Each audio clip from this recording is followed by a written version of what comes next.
Where's TK today? Right here. Today we're at the bottom of the Grand Canyon. Colorado River Yep. is what you see behind us. But that'll come in week 6. Today we're talking about week 4. Week 4 was pretty much a home week. It was a 0 week. It was no traveling, taking care of family business. My brother and I spent a lot of time going through my parents' house and just kind of looking at old memories and retelling stories. And it was a wonderful time to have a lot of one-on-one time with my brother. I think it was cathartic. It's what adult children have to do when they lose their parents. My mom had died 2.5 years ago. We did spend some time with friends. We got to do a Friendsgiving and a family giving. I had a lovely lunch with Sharon in Manteca. It's always nice to catch up with her. She's always a joy to spend some time with. We have had some great dinners, a couple dinners with them in the past. And got a great girls' day in Roseville with Rachel and Shanda at Shanda's place, and Leslie down the street came over, and there was a hike in the morning and maybe a bottle of wine or two and a bit of hot tubbing, and it was a nice reconnect. Awesome. I love that when you can reconnect, tell a few stories of the road, and it was an opportunity for us to reset as well because we'd been on the road for 3 weeks and we had an opportunity to order a lot of stuff from Amazon, a whole new credit card bill for that. And do laundry. We're gonna have to go back home every 3 weeks to do the laundry. A lot of laundry. I did spend some time with Abel. Him and I built a solar system for another camper, so that was fun, just spending time with Abel. I did go down the street, and Scott Beckner, longtime friend from way back when we were knee-high to a grasshopper, helped me out with some stuff for the camper. We built some things that he's got everything for. Yeah. But that's about it. So the rest of the video is going to be twice baked potatoes. This is my specialty for whenever I'm invited to a buffet, not a buffet, a potluck, a luck-a-pot. My pot is always twice baked potatoes. So get your notepads out right now and pens so you can jot down the recipe and tweak it, because you can't do the same thing. Yep, and wait for the surprise at the end. Because I think it's patent, right? You can't do...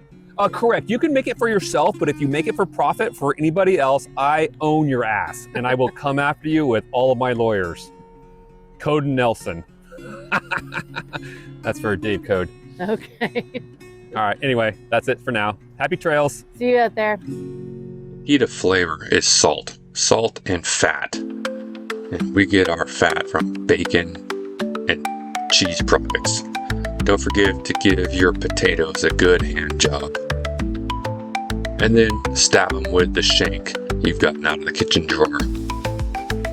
Wait for your bacon. It's really hard not to dig into this stuff because it's so delicious.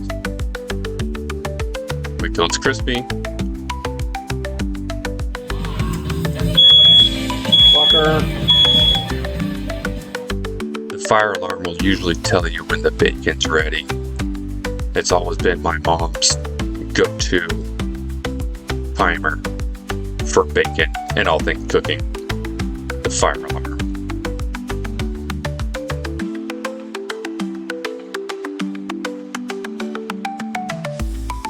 Bacon, I think, is best done baking.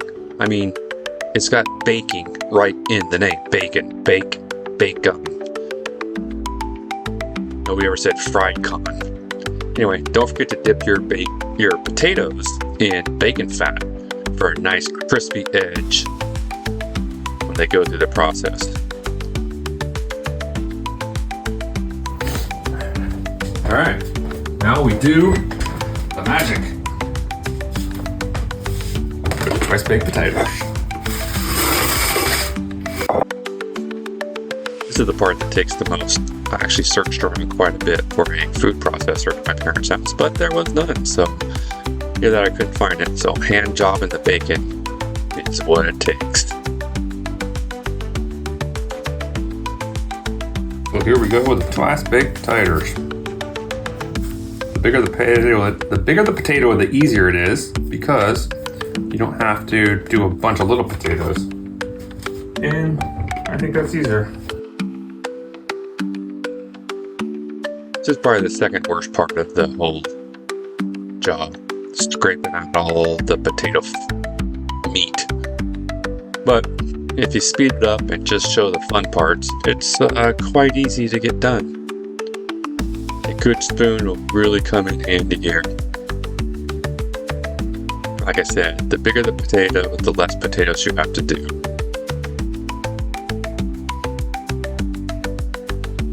The next step is to roast the potato skins. Put them back in the oven and let the broiler toast them up nice and crispy. So now you have a crispy base to create your potato from. Lots of sour cream, more cheese fats, milk fats, butter, etc. Tossing a little milk in a little bit later. Again, should have had some sort of processor here, but part of the love is the amount of time and effort it takes to smash all this stuff up. Enjoy. I'll let you listen to the sound of smashing potatoes.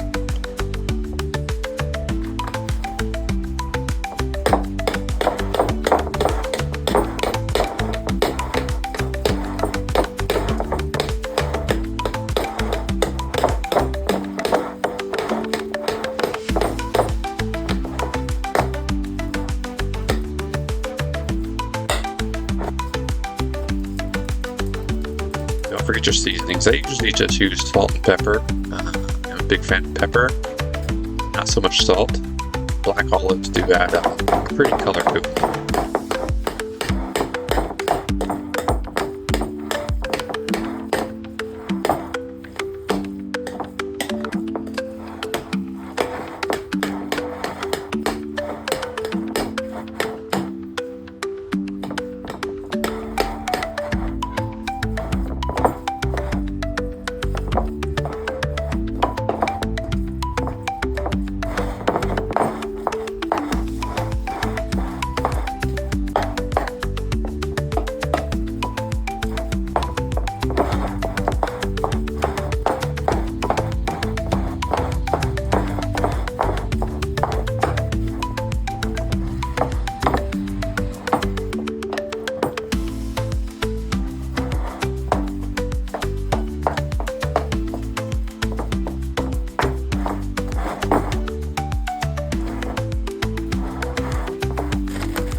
Now, let's just stuff them.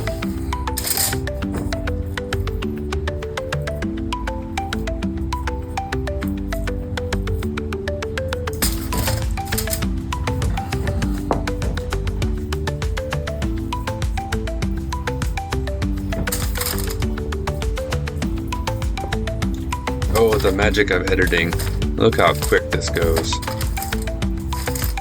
Stuff your potatoes a little over full. That way they can have the cheesy goodness when you're all done.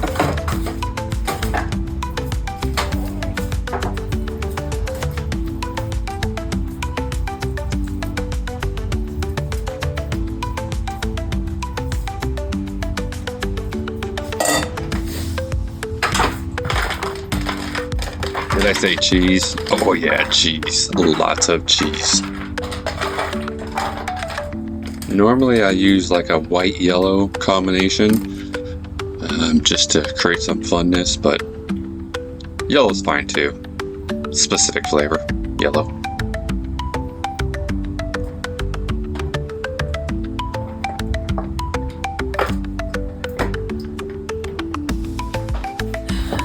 Now for the best part, the twice baked.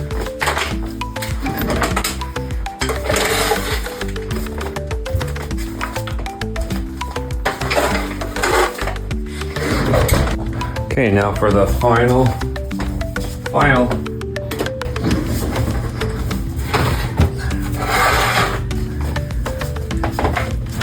Oh yeah, cheesy goodness.